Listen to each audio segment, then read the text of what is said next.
Agora nós vamos adentrar aqui em uma das consequências da lei de ação e de reação, que é a existência das forças de atrito. Vamos colocar aqui uma superfície e sobre essa superfície vamos colocar um bloco. E vamos colocar também as forças que agem sobre este bloco. Como o bloco está aqui na Terra, né, ele está sob a ação da gravidade, ele também tem um peso. Então o peso está aí colocado para baixo, como sempre deve ser.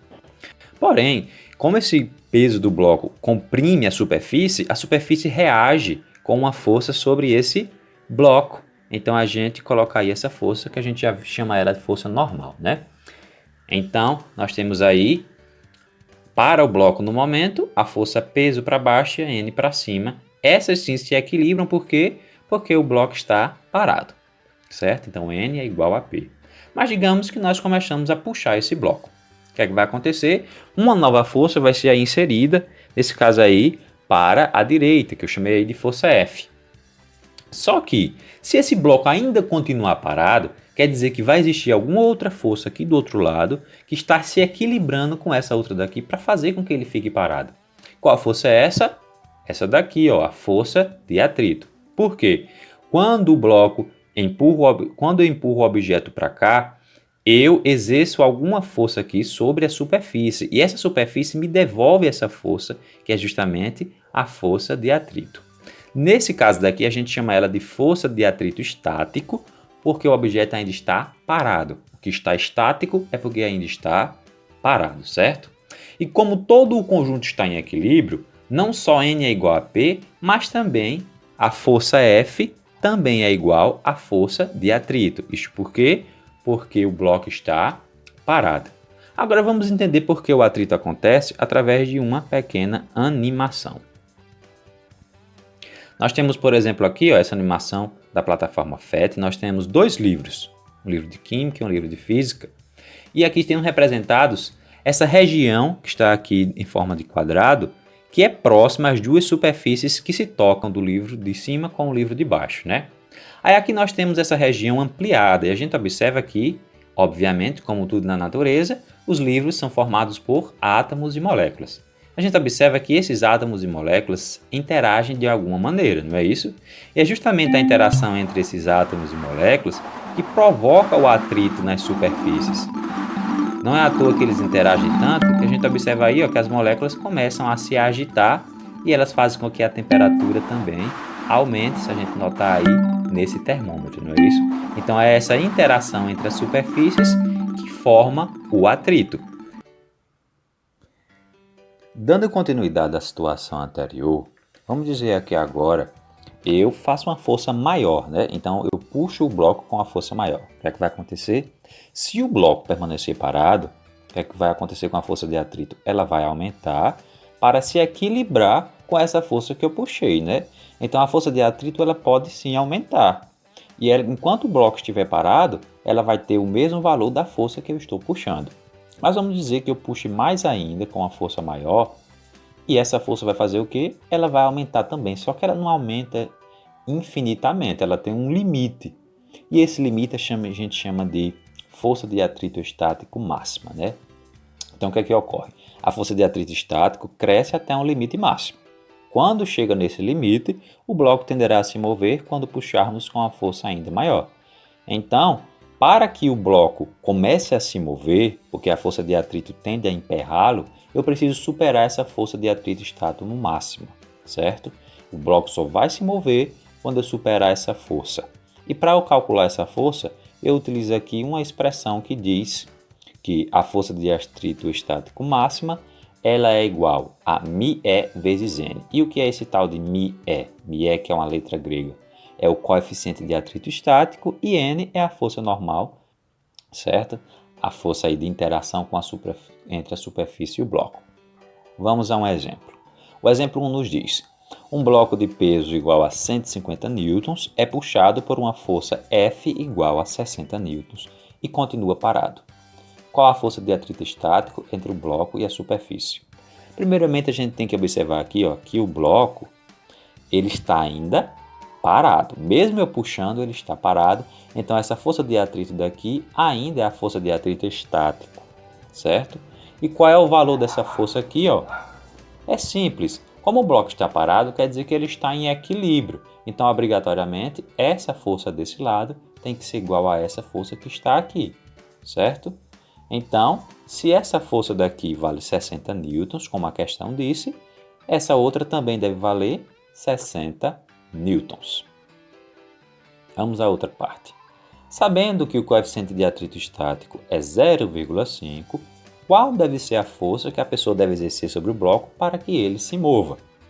Então, a gente já viu que essa força aí de atrito estático tem um limite, né? Se a gente puxar ele com uma força de determinada quantidade, ele pode começar a se mover. Mas para que ele se mova, essa força tem que superar quem? A força de atrito estático máximo.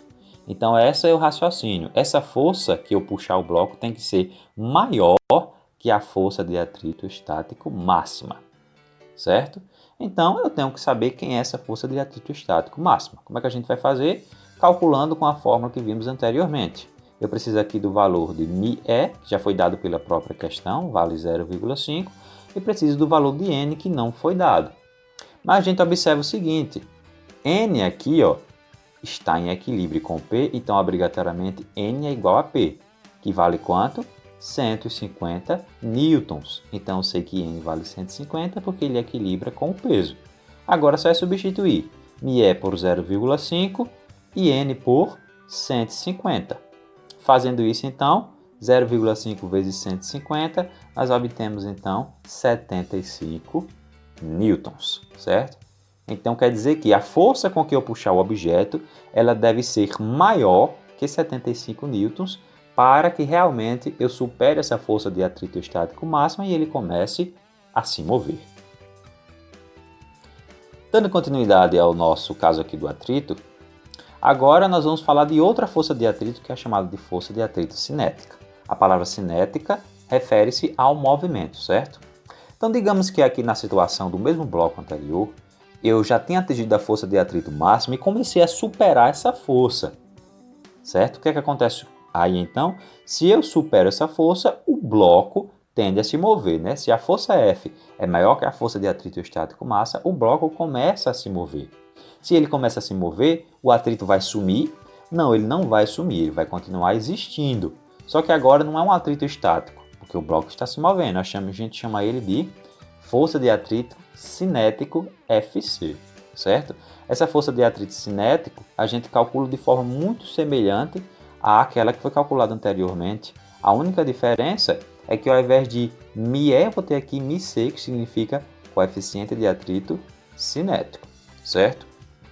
Essa força de atrito cinético, ela sempre vai existir em qualquer objeto que esteja se movendo em uma superfície, a não ser que essa superfície seja muito lisa, em que o atrito é praticamente desprezível. Vamos a um exemplo. Esse exemplo daqui é uma continuidade do anterior, ele diz assim, o mesmo bloco do exemplo anterior agora está em movimento e o coeficiente de atrito cinético entre ele e a superfície é μc igual a 0,3. Qual a força de atrito cinético sobre o bloco? Então a pergunta é simples e a gente também responde ela de forma simples, né? O bloco está se movendo, então o atrito que existe é atrito cinético. Para eu calcular esse atrito, eu uso aquela fórmula que foi dada anteriormente. A força de atrito cinético é μc vezes n. O valor de μc eu tenho na questão, que é 0,3, e o valor de n é o mesmo anterior, né? N equilibra com P, então n é igual a P e vale quanto? 150. Substituindo esses valores, eu vou ter 0,3 vezes 150, que dá aí 45 newtons. Uma coisa importante a ser notada é que, se a gente comparar esses dois valores, do exemplo 1 com do exemplo 2, a força de atrito máxima ela é maior que a força de atrito cinético. A gente observa aí, a força de atrito cinético é menor que a força de atrito estático máximo. Isso ocorre por quê? Porque o atrito tende a diminuir com o movimento. Vamos entender o porquê. Quando os objetos estão aí um sobre o outro, obviamente, como já foi dito antes, existe atrito entre eles, não é isso? Quando esses objetos são friccionados,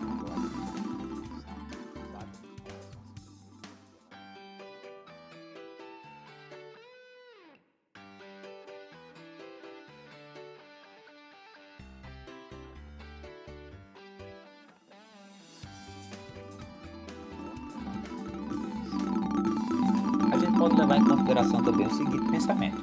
Quando você tem um pneu novo de uma bicicleta, de um carro, de uma moto, aquele pneu ele gera mais atrito com as superfícies que ele anda, né?